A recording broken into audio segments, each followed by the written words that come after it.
Our next guest was heavily in debt after just 1 year in college, but he wasn't about to let it get worse. That's right. Marco LeRoc ended up graduating debt-free, and now he's sharing his wisdom in this new book with a straightforward title, Screw College Debt: How to Go to College Without Breaking the Bank. Everyone wants to do that. Marco has 10 tips for avoiding student loans. Welcome to the Morning Blend. Welcome. Thank you guys very much for having me. We're so excited to see you. I love the title of your book. You just kind of lay it out there. Well, we just want to screw it. We don't want it. No holding punches. Yeah. It's true. You had a lot of things going against you. You were an international student, so there was no financial aid available to you. You had out-of-state tuitions. Correct. Yet you graduated debt-free. You paid all of that off while you were in college. Correct. How did you do it? Well, it was tough, to be honest with you. Like you say, I was an international student. No financial aid. Where are you from? West Africa, Togo. West Africa, Togo. Just a little tiny country. Okay. You can sometimes barely miss it on a map. Okay, yeah. When you said Togo, I thought of Tiffany's email, the T-O-Go. Yeah. Togo. Oh, okay. Yeah. So anyway, I came to a point where I was going to Bellevue University in Nebraska, where, I come to a point where my parents, they cut me off. They cut you off? They cut me off. So I was like, okay, I have to go to community college. That's one way. I was working two part-time jobs because I wasn't allowed to work a full-time job anyway. So I was working two part-time jobs and going to college. So basically those are the two ways, that get me through. Well, in your 10 tips for parents to help kids navigate the college debt scene, one of the things you suggest is community college. Correct. Yeah. It doesn't seem as cool as going to a Big Ten school or, some Ivy League school. Yeah. What I like the most about community college is 2 years. It's cheap. You get the experience, and then you can start working while going to 4 years. Gotcha. What was your degree in? Accounting. Accounting. Whoa, Correct. You're one of those. So you needed, and you ended with a 4-year, correct? Yes. I went to get my associate, and I went back, to the 4 years to get my bachelor. So when I get off from my 2 years of community college, I took 1 year off. I worked my butt off and went back so I can pay my tuition. I like and you probably appreciated it a lot because you did it yourself. Exactly. And then, you know what, also, when you do it yourself, you're more responsible. You pay off your pocket, it's your money. You are more focused. Absolutely. But when you have too many options out there, you you get confused, you do this and that, and then that's where you get lost.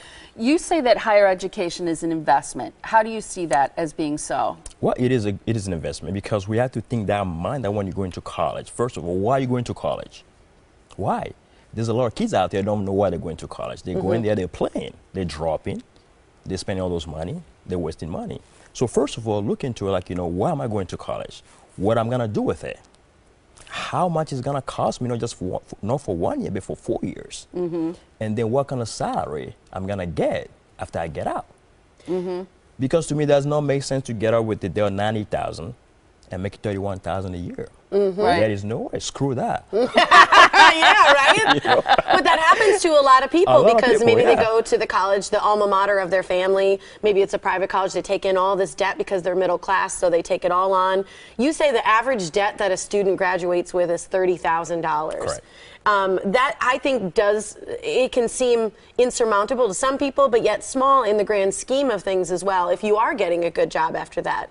But I think most college students don't go to college knowing what they want to do. They're trying to figure it out, figure out how to learn, how to network, and maybe where they fit in the process. Is that okay? That's where the parents have to come into the game. The earlier you start planning with your kids, the better they're going to be off. Have this conversation with the kids, get them engaged. Okay, what kind of degree do you like? Then have the kid research that whatever it is. You can go to intern, you can go talk to people already in that profession, ask them questions. So that way they can be in that mood, in that environment, mentally. One of the things you suggest is that people investigate prepaid college. Correct. Never heard of that before. What is that? Prepaid college is just like a way you go to a certain university, you prepay, to this price, and then you have your kids go for college in the future. So some colleges offer that. Correct. You also say college isn't for everyone. No, it's not. So as parents and as a student, you have to really think through, hey, maybe college isn't for me, and that's okay. Why go spend all this money? Yeah. You know, I say all the time, the same way that society needs lawyers, doctors, we need welders, we need electricians. You know, I know some electricians, they have great living, you know, they are very successful. And at the same time, you have people who get their MBA today, they're unemployed.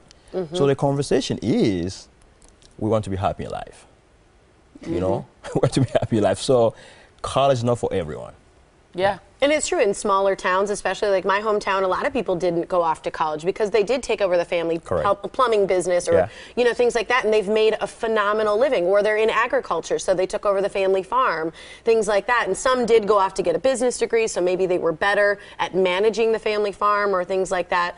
Lastly, you say invest in a 529 plan and invest in a Roth IRA. IRA. IRA.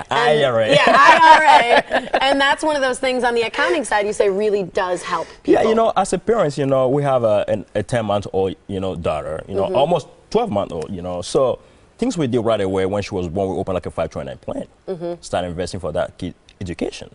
You know, that's one great way. You can also, people sometimes with like, okay, what if my kids get to that place that want to go to college? Then I'm screwed with my 529 plan because I have to pay that 10% penalty on it if you don't use it for education purposes.